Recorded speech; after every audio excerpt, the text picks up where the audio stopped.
Vocês estão vendo? Sim, estamos vendo. Ok.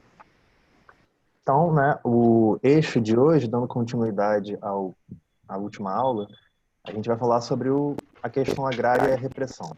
Né? A gente vai partir de um ponto mais nacional e as próximas aulas a gente vai vai aproximando mais o tema. Né? Hoje a gente vai falar da questão agrária e da repressão ao nível nacional e como uma motivação inicial para pensar esse tema, a gente trouxe essa imagem do Monumento das Castanheiras Queimadas, que é uma homenagem aos 21 camponeses assassinados no massacre de Eldorado dos Carajás, que aconteceu no acampamento do MST no Pará, em 1996. Né? Esse monumento, acho que ele vincula toda a ideia de memória e de luta por memória e de retomada dessas lutas pela terra que são silenciadas, né? E, ao mesmo tempo, sinaliza essa necessidade de nós entendermos a questão agrária e a sua atualidade hoje.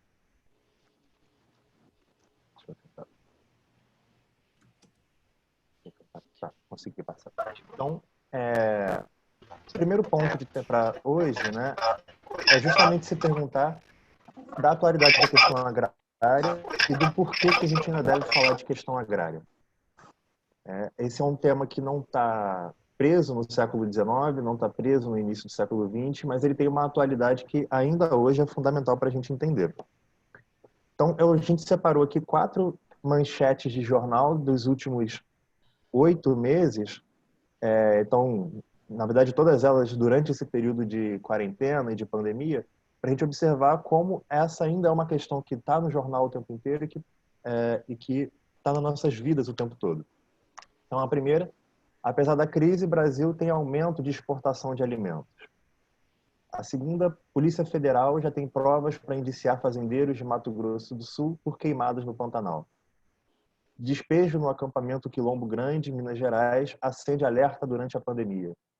Estoque de alimentos está abaixo dos 20% necessários ao país, alerta especialista.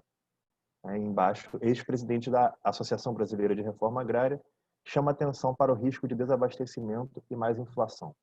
Então, quer dizer, essa questão agrária e essa atualidade dela revela um padrão, né, de, por um lado, aumento de exportação de alimentos no mesmo momento em que falta, né, alimentos para consumo da própria população. Então, essa dupla relação entre a produção para exploração e uma falta de exploração para consumo interno. E, ao mesmo tempo, uma continuidade da violência, né, do avanço desse modelo de agronegócio, que a gente vai falar um pouco melhor, sobre novos territórios, isso muitas vezes com uma imensa violência, como é o caso do Pantanal e a forma como isso impacta na vida de diversas populações tradicionais e de camponeses, e também essa violência contra os próprios acampamentos que já estão formados e já estão produzindo, né? Como foi o caso do Quilombo Grande, em Minas Gerais. Então, essa atualidade da violência, essa atualidade da exploração para exportação, tudo isso nos leva a refletir sobre a necessidade de continuar observando e continuar pensando a questão agrária hoje. Uma expressão dessa atualidade está na própria concentração fundiária. Esse quadro está no nosso material, né, ficou enviado para vocês. Ele foi preparado pelo Paulo, coordenador do curso. E aqui a gente observa um padrão, né, de concentração fundiária que a gente pode observar em 2 aspectos. Né? Primeiro, aqui, não sei se vocês veem a minha seta, mas no canto esquerdo, a gente vê que 65,1% dos imóveis rurais no Brasil hoje são minifúndios.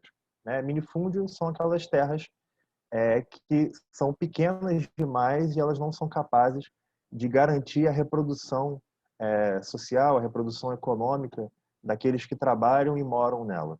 Então, esses 65% dos imóveis rurais ocupam apenas 7,7% do território brasileiro. Esses são dados de 2018.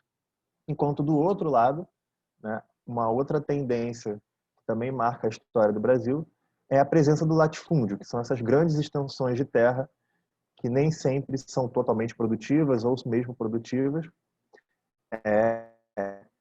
mas, né, elas são 2,3% da quantidade de imóveis rurais, mas ocupam 60,8% do território, né, disponível. Né? Então, quer dizer, uma enorme concentração de terra numa quantidade de proprietários muito pequena. E, por outro lado, né, uma enorme quantidade de trabalhadores e de pequenos proprietários com terras insuficientes para sua própria condição de vida. Mais um dado para a gente pensar a, a, a, a atualidade da questão agrária, né, e como isso vem se anda pela terra hoje. Né? Eu trouxe alguns dados da Comissão Pastoral da Terra. Eu não sei se todos vão conseguir ver bem, porque muita gente está assistindo pelo celular e fica um pouco difícil de ver, mas depois a gente pode comparar. Mas eu queria só apontar, né, o quanto nos últimos 9 anos tem crescido o número de conflitos, né, de 2010 até 2010.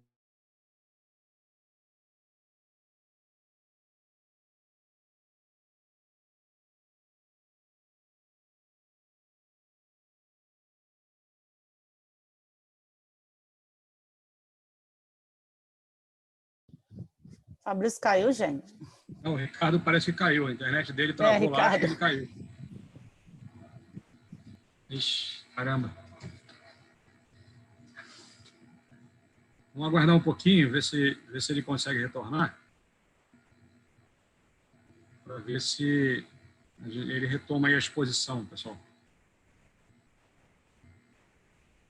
São os problemas dessa modalidade de curso é esse, né? Na quarta-feira aconteceu isso comigo também. Estava apresentando um curso de formação, caí e doideira. Ainda bem que eu tinha os demais ajudando. Só rapidamente, então, puxar. O Ricardo queria salientar ali com aquele quadro, né, que ele estava expondo, né, que é um quadro dos conflitos no campo, registrado pela Comissão Pastoral da Terra nos últimos 10 anos, né? Então, ele estava expondo ali esse quadro com essa situação atual dos conflitos. Pessoal, achou cair, né? Caiu, Ricardo. Vai lá. Continua aí. Retoma aí. Beleza. Opa. A minha conexão está um pouco instável. O host... Fabrício, vou precisar que você libere para eu apresentar minha tela.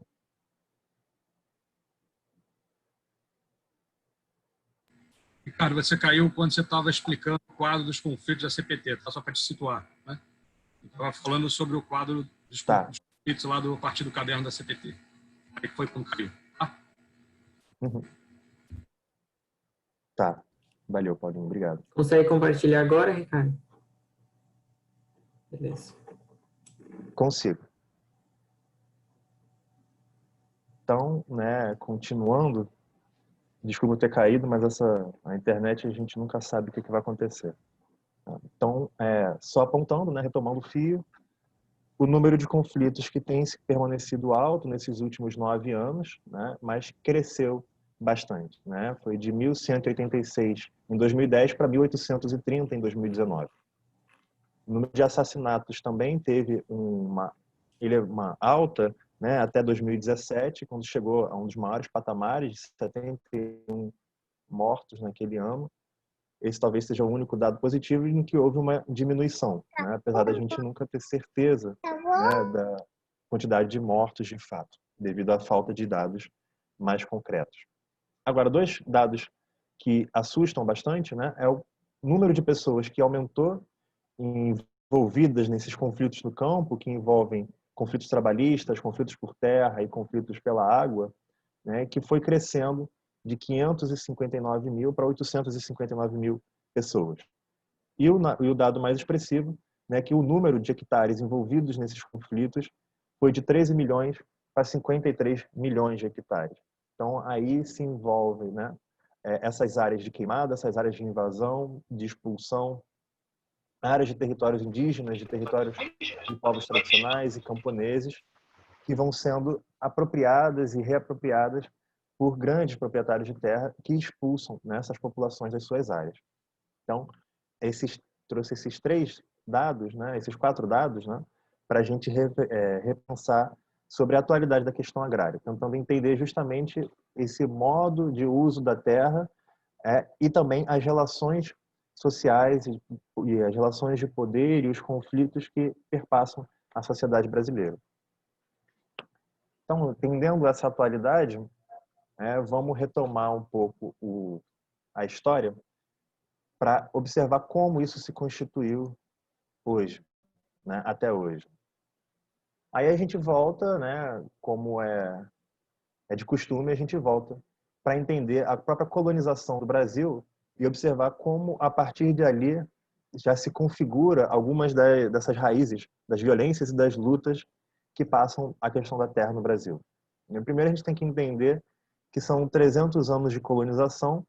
Isso imprime uma forma, né, de relação e de uso da terra bastante característica, que algumas de suas formas permanecem até hoje. Então, o primeiro ponto é entender essa formação e esse controle do território, né? As grandes extensões de terra são chamadas de latifúndio, né, juntas, né, da forma de monocultura, que é um modelo em que favorece uma forma de produção, né, se sinaliza uma forma de produção específica para ser feita naquela terra, o uso da mão de obra escrava, né, primeiro dos indígenas que aqui residiam e moravam, e depois, né, complementando com os povos negros trazidos da África e escravizados. Junto dessa forma de produção, né, da grande extensão de terra, da monocultura e da escravidão, a gente tem que lembrar da ideia de pacto colonial, em que a vida econômica, política e social do Brasil, enquanto colônia, era regida pelo Império Português. Então, aquilo que a gente produzia, que era produzido aqui, né, deveria ser feito conforme as necessidades e os interesses que a metrópole portuguesa tinha. E, né, a gente não pode esquecer que todo esse processo foi marcado por um intenso genocídio, por uma intensa violência contra os povos tradicionais, os povos indígenas que viviam no Brasil, e também, né, essa violência contra os povos escravizados e contra a população livre que vivia também. A gente costuma sinalizar, né, como uma forma de ocupação e controle do território as capitanias hereditárias e depois o sistema de sesmarias. É importante entender isso, porque as sesmarias elas eram uma concessão da terra feita pelo Império Português. Então, quer dizer, essa terra brasileira, né, essa terra da colônia brasileira, ela era de posse, ela era patrimônio do Império Português, e esse império concedia esse território, nessas vastas áreas de território, para que eles pudessem colonizar, né, e fazer um uso dessa terra. Então, para que eles colonizassem, controlassem a população, controlassem a terra e utilizassem essa terra para produzir aquilo que a metrópole portuguesa precisava. Então, exercer um controle político e econômico sobre essa terra. Aqui a gente tem uma imagem, um mapa do IBGE, aqui no cantinho direito, né, sobre essa divisão das capitanias hereditárias, né, e aqui também uma imagem sobre como teria sido o desembarque, né, de Pedro Álvares Cabral em Porto Seguro. Continuando, né, esse modelo de sesmaria ele permanece até mais ou menos 1822, 1824, quando o Brasil se torna independente de Portugal. Só que entre 24 e 1850 se suspendeu o regime de sesmaria e não se consolidou nada no lugar. Até que isso gerou um processo, né, de apropriação da terra e de grilagem muito grande, né? Então, esses grandes produtores, né, vinculados ao Império Português, passaram a estender os seus territórios, se apossar de novas terras, já que isso, enfim, não tinha uma legislação nesse período que consolidasse o que se deveria fazer. Até que em 1850 se estabelece a chamada Lei de Terras. Essa lei modifica a forma de uso e de apropriação da terra no Brasil. Ela passa a dizer, né, e a instituir que o acesso à terra só vai se dar mediante a compra em dinheiro. Isso cria um processo, né, de mercantilização, quer dizer, torna a terra uma mercadoria que pode ser comprada e vendida, e privatiza a terra. Privatizar, né, tornar a propriedade privada, a gente tem que lembrar do próprio significado da palavra. Ela torna particular, ela privatiza, ela priva a população de acesso àquela terra. Então, para pensar isso, trouxe também essa imagem, essa charge do Angeli, em que ele aponta, né, uma família camponesa olhando para a terra, olhando para todos aqueles bens naturais, e em todos eles você vê escrito propriedade privada, propriedade particular não entre, né? Então a terra, os rios, o céu, o sol, enfim, tudo aquilo que antes era de uso dessa população passa a ser bloqueado, né? Eles passam a ser privados desse acesso à terra.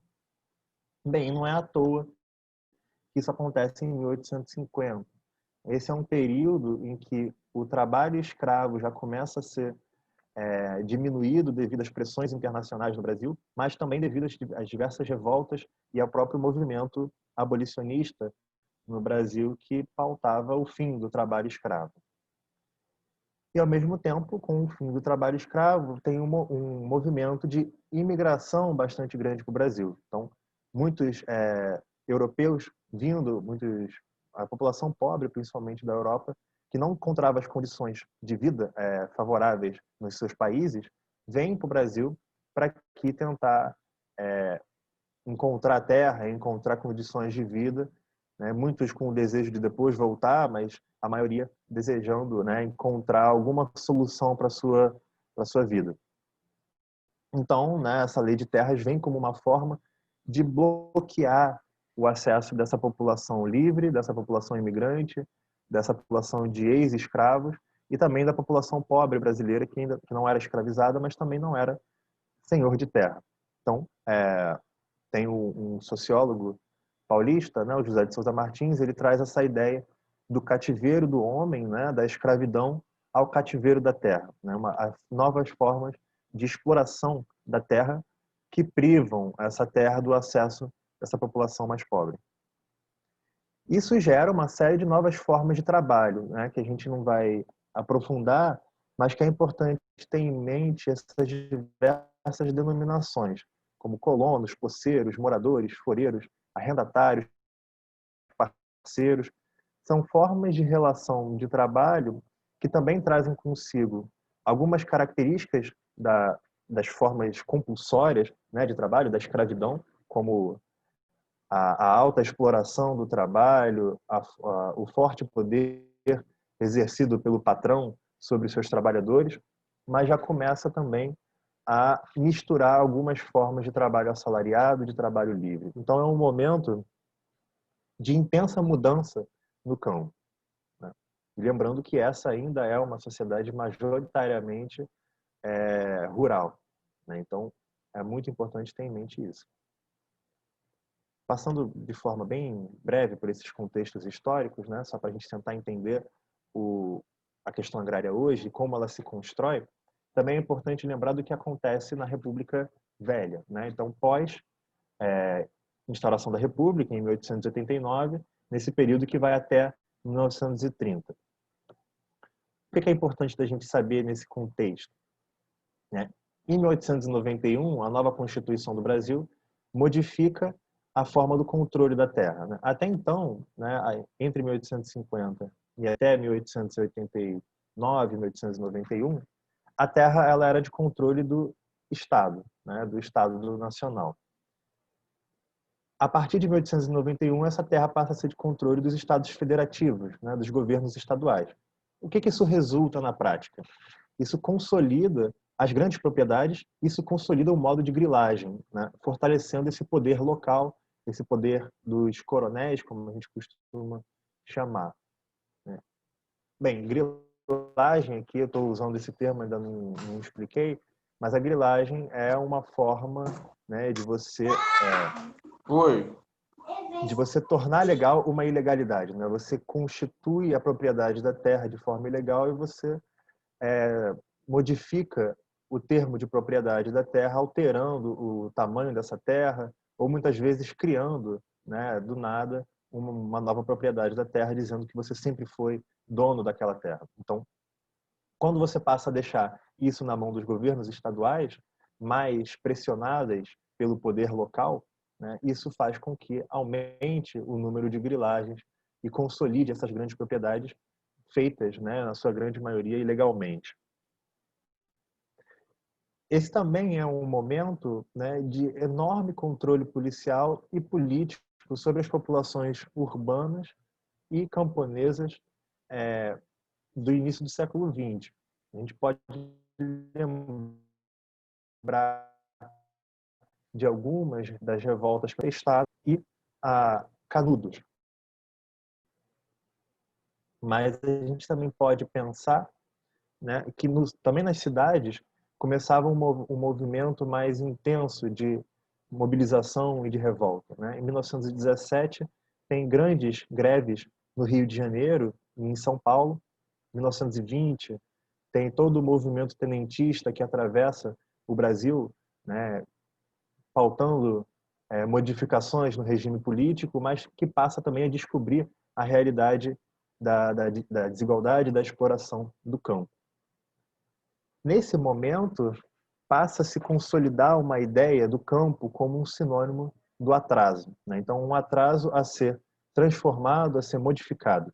Um dos exemplos disso é o personagem Jeca Tatu, do Monteiro Lobato, criado em 1914, né, em que o Jeca Tatu seria esse sinônimo do camponês atrasado que precisa ser, né, superado através de reformas urbanas, de reformas sanitárias e de um modelo mais produtivo de uso da terra.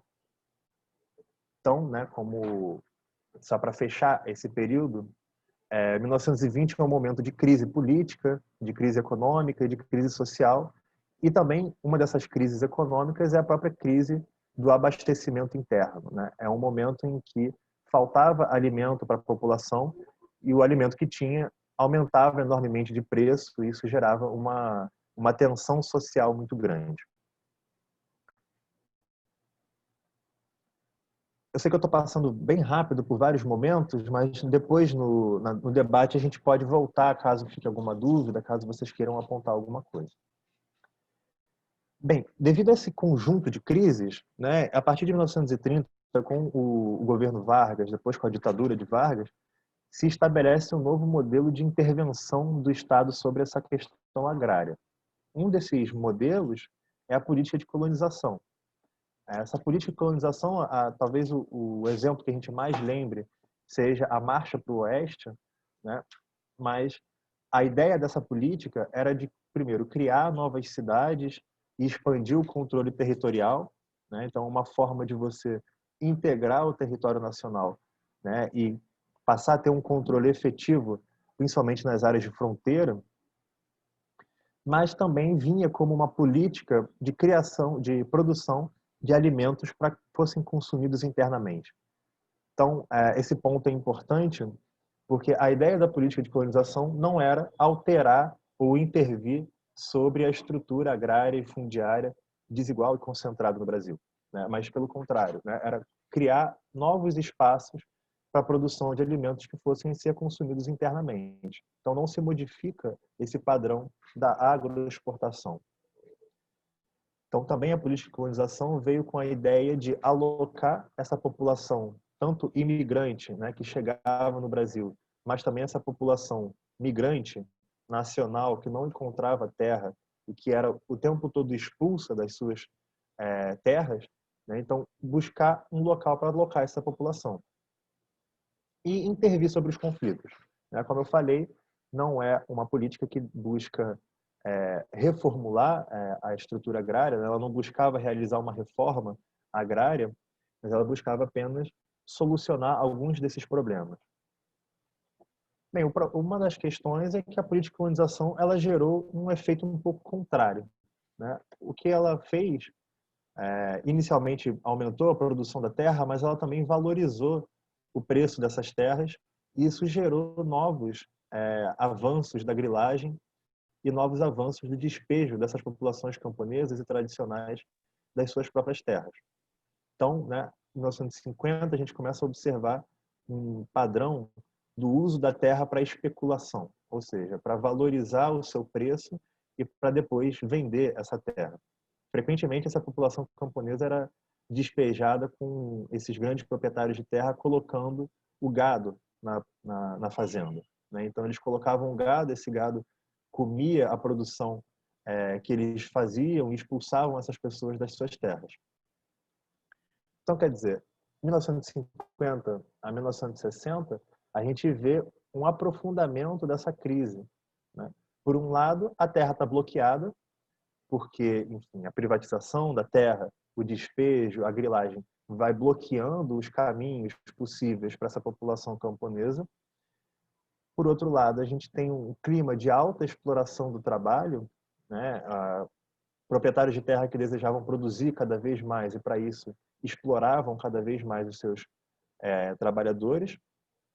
E também condições de vida precárias, né? Uma população que não tem como se sustentar na sua própria produção, que não encontra possibilidades de se enraizar numa terra e que muitas vezes precisa se articular entre o trabalho no campo e o trabalho na cidade, né? Buscando muitas vezes encontrar novas soluções para as suas condições de vida. Bem, é nesse contexto, né, de bastante crise e de bastante conflito que vão surgir as primeiras formas de organização camponesa.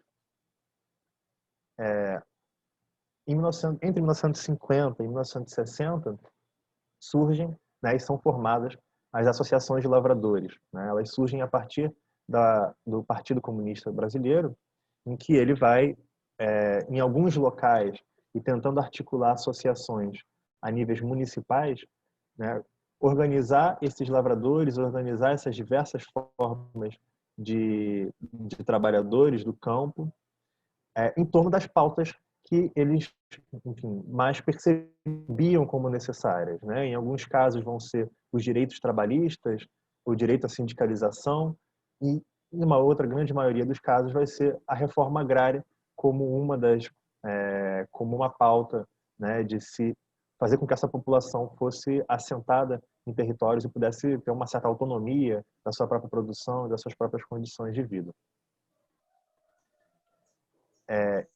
Em 1954, né, a gente tem em São Paulo o primeiro congresso que forma a União dos Trabalhadores Agrícolas do Brasil, e esse congresso ele teve a participação da delegação de vários estados, né, tem de São Paulo, teve também do Rio de Janeiro, do Ceará, de Goiás, de Mato Grosso do Sul, enfim, pessoas do Brasil inteiro que estavam se organizando, né, camponeses do Brasil inteiro que se organizavam e que nesse momento passaram a se articular nacionalmente. Talvez um dos casos mais famosos seja as Ligas Camponesas, em 1955, né, no Engenho Galileia, e a partir da articulação também do Francisco Julião. As Ligas Camponesas elas surgem primeiro na década de 30 como uma experiência do Partido Comunista, que não teve muita continuidade, e elas são a ideia delas é retomada em 1955. Ela teve uma expressão muito forte nos estados de Pernambuco e Paraíba, mas como vocês vão ver no próximo eixo, né, nos próximos eixos daqui para frente, tanto a Associação de Lavradores quanto as formas das ligas camponesas tiveram uma expressão bastante grande no Rio de Janeiro e também em Campos. Um outro exemplo é o movimento dos agricultores sem terra, o MASTER, que se forma em 1960 no Rio Grande do Sul. Então, assim, eu trouxe esses vários exemplos em diversos pontos do território brasileiro para que a gente observe justamente esse momento efervescente de organização e de crítica desses movimentos camponeses. Contudo, nem todos eram, né, movimentos que a gente poderia associar de esquerda ou críticos, né, totalmente críticos a esse regime dos grandes proprietários. né? Também a Igreja Católica estava disputando a liderança desses movimentos e a organização desses camponeses, né? Através dos círculos operários, que também tiveram uma expressão muito grande no Rio de Janeiro. Mas, bem, as principais reivindicações, como eu apontei, eram os direitos trabalhistas e direito à sindicalização, que logo mais a Ana vai explicitar melhor, e também a reforma agrária. E os modos de atuação eram diversos, né? A gente observa passeatas, ocupações de terra, formação de jornais de circulação local, e às vezes participação em jornais de grande circulação, articulação com sindicatos urbanos, né? A associação entre os camponeses e alguns sindicatos, como por exemplo dos ferroviários, era muito comum e muito forte. As diversas propostas de reforma agrária, os partidos e os debates parlamentares. Então, quer dizer, um movimento camponês bastante articulado e bastante forte politicamente, que pautava, né, e se colocava no debate público, colocando as suas reivindicações, as suas necessidades. Bem, não à toa, né, com o fortalecimento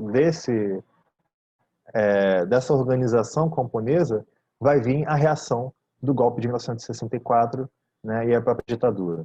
Isso já foi apontado na nossa primeira aula, né, mas é importante lembrar o peso das reformas de base, e entre elas a reforma agrária proposta pelo João Goulart, assinada pelo João Goulart, né, e não à toa os militares, os grandes empresários do campo, da cidade, alguns setores da classe média vão se mobilizar e se organizar contra essas propostas de reforma e principalmente contra essa ampliação das reivindicações populares, né? Então, contra essa possibilidade de organização e de entrada dos grupos populares nas decisões políticas, nas decisões econômicas e na decisão do próprio rumo que a sociedade deveria tomar, se realiza o golpe, né, e se instaura o que a gente pode chamar, né, de um padrão político de silenciamento dessas organizações populares. Isso através da perseguição às lideranças, da repressão, das mortes e de uma intensa violência contra essa população. Como a gente apontou na aula passada, a violência contra essas populações de trabalhadores, tanto do campo quanto da cidade, começou no primeiro dia do golpe de 64, né, que eu trouxe representativa, né, da prisão do Gregório Bezerra, uma importante liderança do Partido Comunista, que logo no dia 2 de abril foi preso, foi torturado, ele foi amarrado e carregado num carro pelas ruas de Recife, para mostrar justamente para a população qual seria o modelo, né, político a partir dali.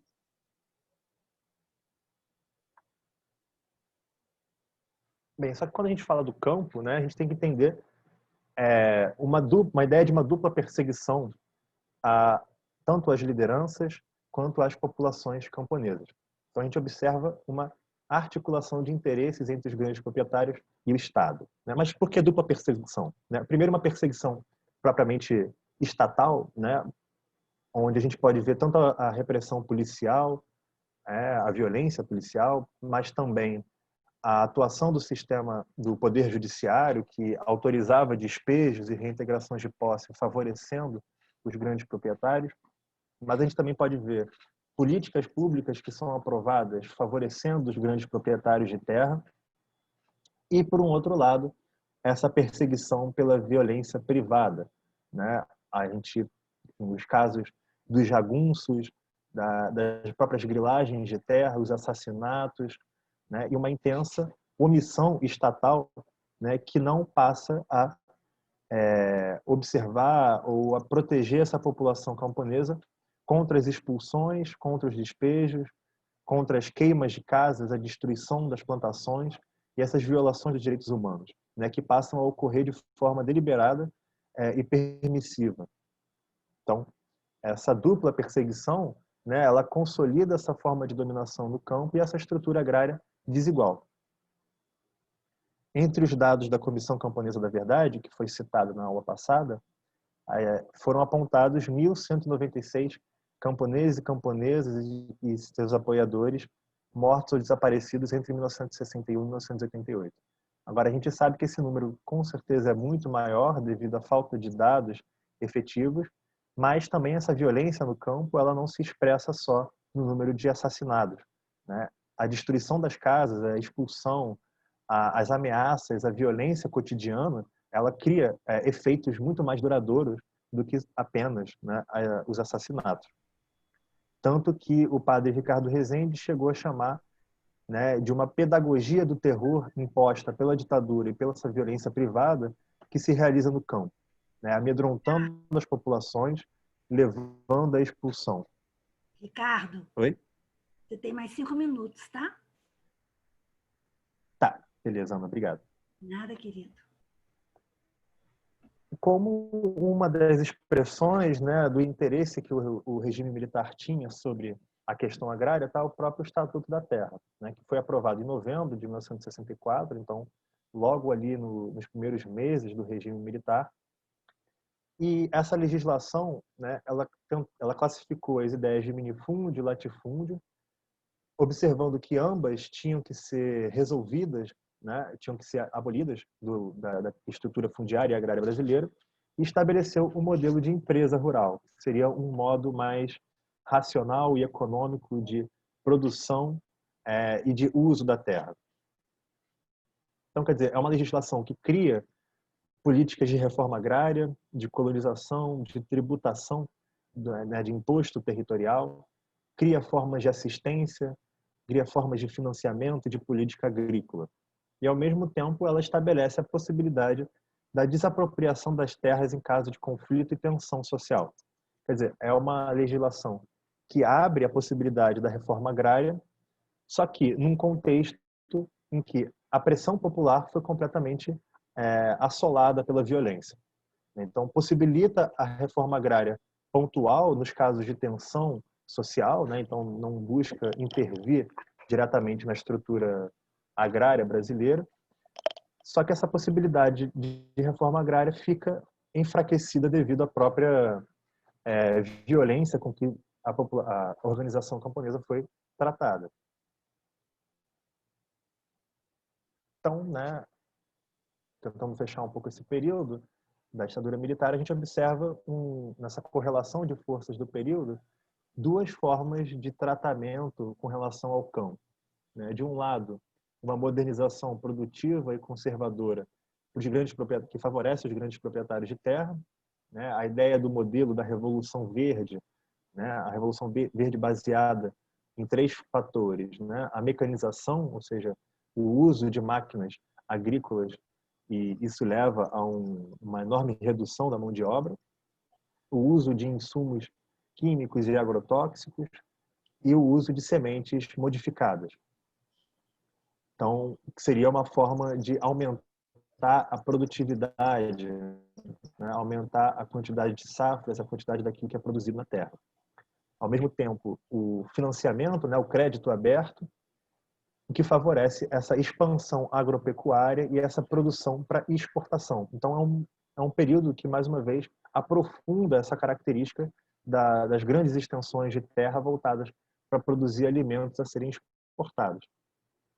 E a partir dos anos 70, a gente vê também a política de integração da Amazônia, né, em que concede enormes espaços de terra para exploração para grandes proprietários, né? Tanto para grandes proprietários quanto para grandes empresas também. Então aqui a gente está falando de literalmente a concessão de terra para que essas grandes empresas pudessem explorar essas terras.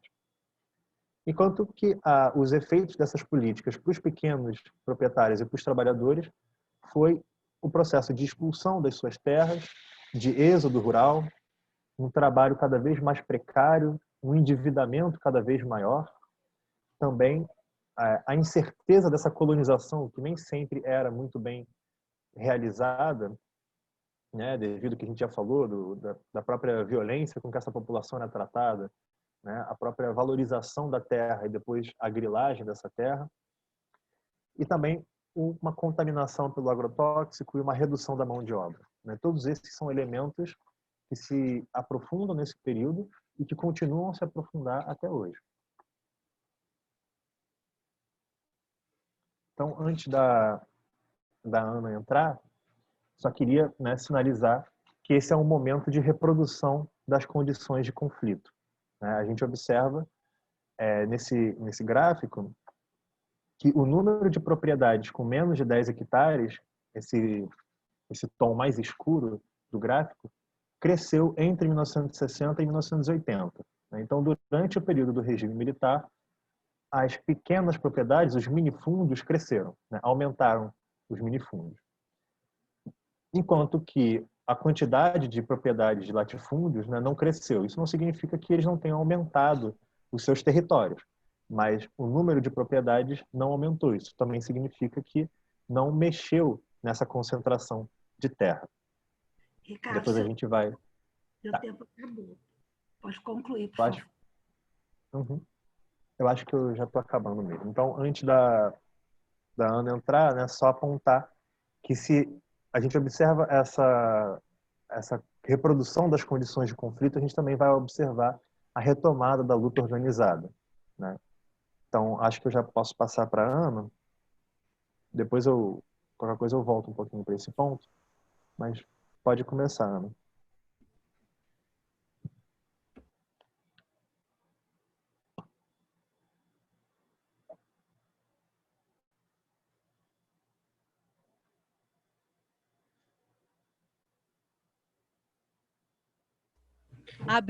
Consegui falar. Bom dia a todos e todas. Queria só, para dar continuidade à nossa reflexão, o que eu e o Ricardo preparamos, eu queria chamar a atenção para o fato de que, enfim, somos pesquisadores que entendemos a importância do estudo, o estudo acadêmico, o estudo teórico, para compreender a realidade, para quem pretende, de alguma maneira, assessorar as lutas sociais e intervir nessa realidade. Então, eu vou trabalhar uma abordagem diferente da do Ricardo, foi uma escolha que a gente fez. Eu vou citar alguns casos concretos e vou ficar olhando na perspectiva a contrapelo dessas tensões provocadas ao longo da ditadura. Então, eu vou tentar focar acontecimentos de resistência ao longo do movimento da ditadura, num caso especificamente, que é a construção do Complexo CONTAG como sindicalismo rural nesse país, e depois um segundo caso mostrando, pela longevidade, por uma linha de tempo, que atualmente já duram 14 anos, um conflito cuja base de estruturação dele é um resultado, é uma consequência do impacto das ações da ditadura no estado do Rio de Janeiro. Então, sem querer, meu recorte não é um recorte de localização, é uma tentativa de entender o impacto e as consequências das ações e dos atos da ditadura na construção de conflitos que vão, enfim, se desenvolver e vão eclodir depois. Então, é como a ação da ditadura produziu isso, né? Vou trabalhar dois casos especificamente, o Complexo CONTAB, como é que o sindicalismo rural de Campos vai se situar dentro dele, e a luta dos acampados do Sebastião Lan na região de Silva Jardim, Casimiro de Abreu, e que vai se expandir a partir da retificação do Rio São João. Então, a gente vai ver primeiro, na perspectiva desses impactos, a questão é a incrível situação, quer dizer, para fechar a questão da abordagem, lembrando que é uma abordagem histórico-sociológica, é importante chamar a atenção para o fato de que o que acontecia no país nesse momento, na área rural sobretudo, levou a própria academia a fazer uma autorreflexão e uma autocrítica.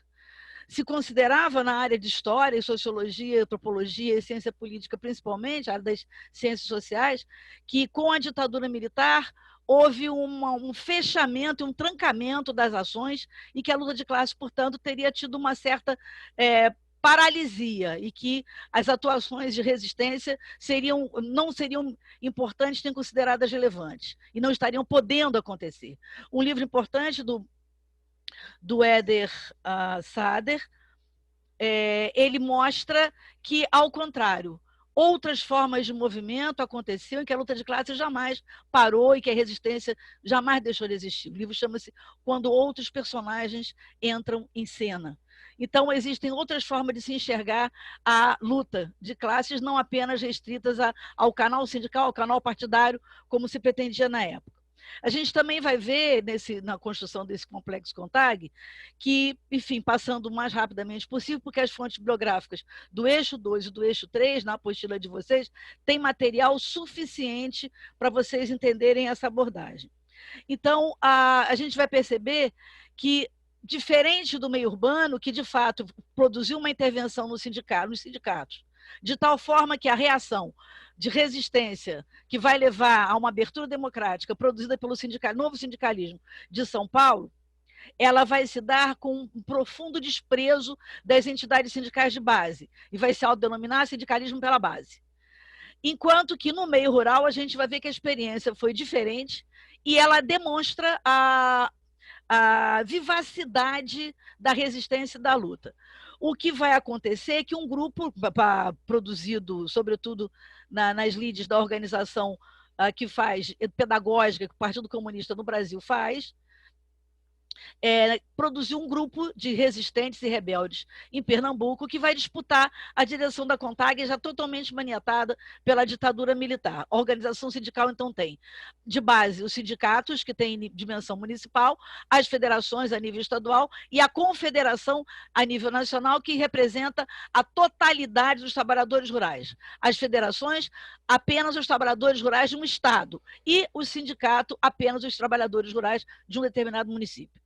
O que vai acontecer é que esse grupo consegue entrar no aparelho sindical, na disputa política, e vai tomar conta da CONTAG, paulatinamente vai constituindo, a partir dos seus congressos, o destaque principal é o 3º Congresso Nacional da CONTAG, vai movimentar uma ação extremamente rica e desafiadora, que o próprio sindicalismo urbano tem preconceito e tem dificuldade de enxergar.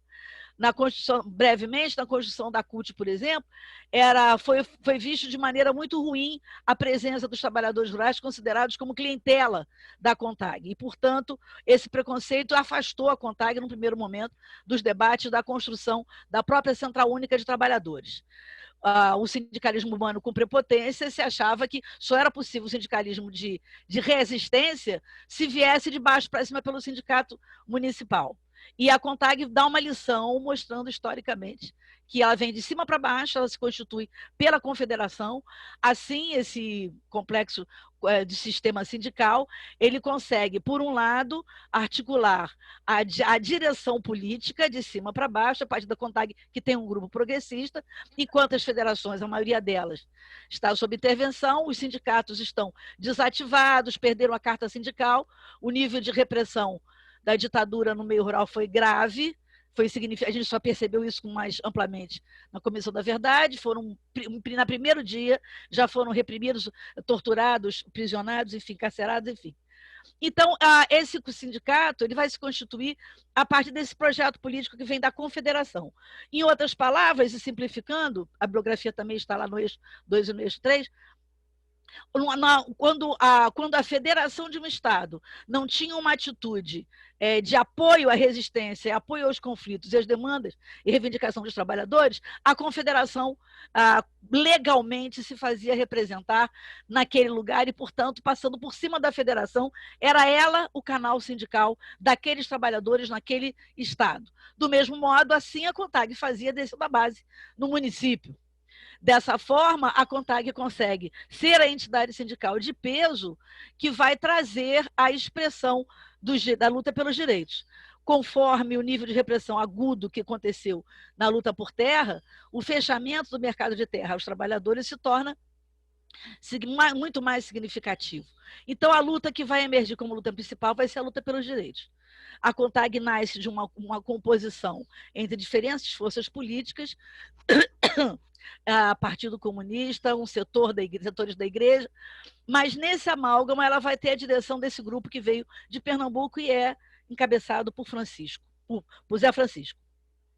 Durante um longo tempo, eu vou terminar a ideia dessa Constituição, esse modelo de ação sindical, ela trazia, por exemplo, os diretores da CONTAG vinham de Brasília até um determinado município, por exemplo, Leme, em São Paulo. Os trabalhadores queriam fazer uma greve, então vinha o presidente da CONTAG junto com o presidente com algum diretor da federação, se tivesse, se não tivesse, enquanto o dirigente sindical estava almoçando na casa do latifundiário, do fazendeiro, com medo do que estava acontecendo, a CONTAG ocupava a sede do sindicato, promovia uma assembleia e discutia com os trabalhadores o processo de greve. Outra característica desse complexo CONTAG vai ser o fato de que ele passa a ter uma estrutura de reflexão teórico-acadêmica, com base nos acontecimentos da realidade, fundada em pesquisa. São aliados que vão ser encontrados na estrutura acadêmica, especificamente no caso do Museu Nacional, as pesquisas dos antropólogos, pelo nosso grande mestre, de todos nós aqui, pesquisadores presentes ao lado de vocês, o professor Moacir Palmeira, a professora Lígia Sigor, que vão tentar estruturar na CONTAG uma assessoria. O Moacir vai ser o assessor da CONTAG.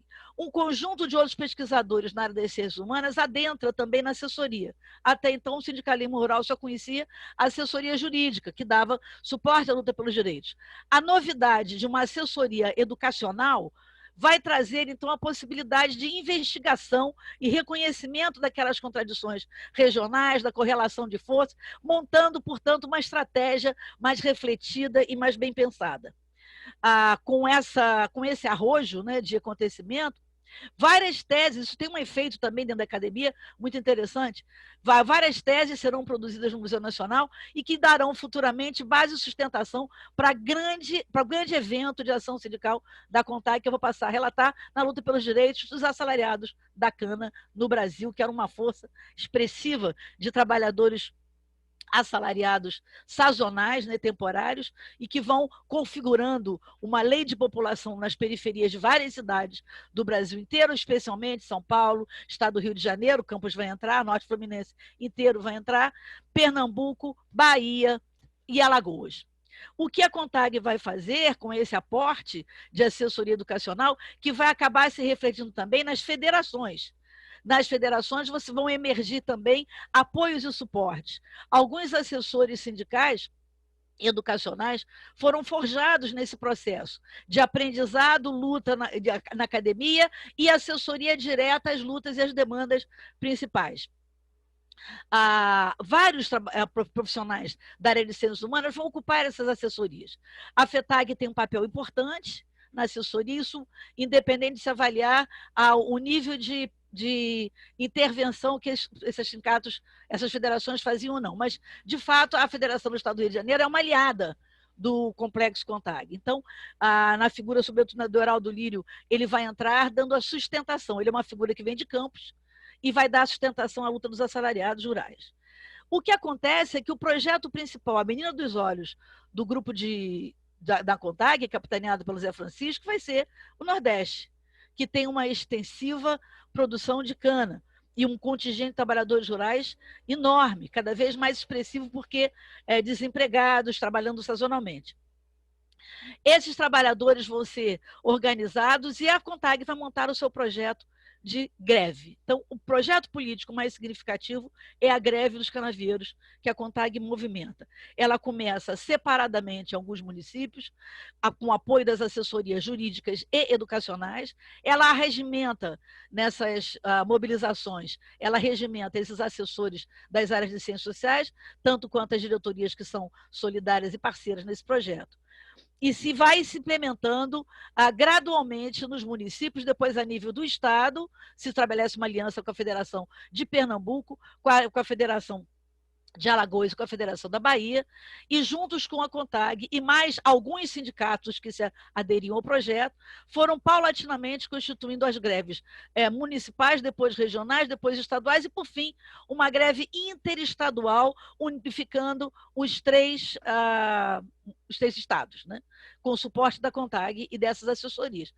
Os assessores se deslocavam para Brasília. Além disso, os assessores buscavam informações sobre o Complexo Canavieiro. Alguns de nós fez parte dessas assessorias aqui, eu fui assessora e não tenho autorização para citar mais alguém, mas eu pediria que a pesquisadora que está conosco e do meu lado, enfim, se declarar, se tiver vontade. Então, nessa assessoria se estudavam os acontecimentos e como é que se poderia montar essa estratégia de negociação. Começava por assembleias locais, municipais, nessas assembleias, sim, perdão, esqueci de dizer, a implementação da lei de greve, que foi uma lei constituída pela ditadura militar para não poder acontecer greve em hipótese alguma. A engenhosidade da CONTAG, desse grupo da CONTAG, é tão extraordinária que vale a pena a gente chegar a tentar compreender o que eles fizeram. Então, eles aplicaram a lei de greve, que era aquela para não se poder fazer greve. Eles faziam assembleias locais dos sindicatos. Em cada uma dessas assembleias, eles levavam uma pauta de reivindicações que era votada e deliberada, porque a greve dizia que, para que o Estado fizesse a greve, a totalidade dos trabalhadores rurais teria que aderir à greve e dizer sim ou não, se apoiava ou não apoiava.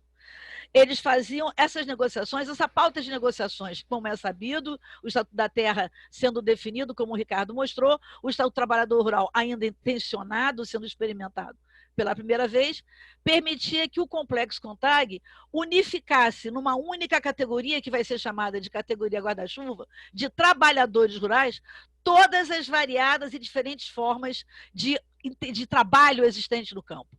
Essa unificação homogeneizada permitia a CONTAG, por exemplo, ter dentro dessas lutas segmentos de quilombolas, de indígenas, de seringueiros, enfim, que nesse momento estão unificados nessa bandeira e defendidos por ela, os quais, por um período do ano, por exemplo, poderiam adentrar no trabalho de corte de cana, por exemplo. Esses trabalhadores, uma vez assim estabelecidos, eles negociavam no sindicato a pauta. A pauta era quase que 90%, de 80% a 90%, aquilo que a lei dizia que deveria ser feito no Estatuto do Trabalhador Rural, mas que não era cumprido. Por exemplo, o direito da mulher tendo filho, a mãe, de permanecer pelo menos um mês em casa, o direito de férias dos trabalhadores rurais. Essas coisas não eram autorizadas, então já era uma tentativa de fustigação, pedir aquilo que estava escrito na lei e que o patronato regional, as grandes oligarquias, conforme o relato do Ricardo permitiu vocês perceberem, como essas oligarquias se estruturaram no Brasil, com essa concentração fundiária absurda, e eles, então, conseguiam pedir aquilo que a lei dizia que devia ser cumprido. Claro que as negociações eram feitas em todas as instâncias do sistema judiciário, não eram atendidas, não eram respondidas pelos sindicatos patronais, e os trabalhadores, então, se viam na contingência, segundo descrito passo a passo na lei de greve, que era uma lei antigreve, né?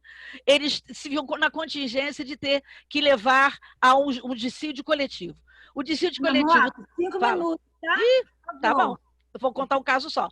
O dissídio de greve, uma vez não apresentado, não resolvido, eles retiram, e uma vez retirado esse dissídio coletivo, eles passam, então, ao processo de greve. Uma greve que feita a nível organizando 3 estados, essa greve tem uma força extraordinária, os trabalhadores, na maioria, analfabetos, então o que se pede é que cada assembleia, a urna permanece com a presença de um representante da Justiça do Tribunal Eleitoral, a urna é carregada de sindicato a sindicato, assim temos a totalidade dos trabalhadores rurais respondendo sim à greve. Pelo analfabetismo, a cédula vermelha queria dizer sim, a cédula amarela queria dizer não.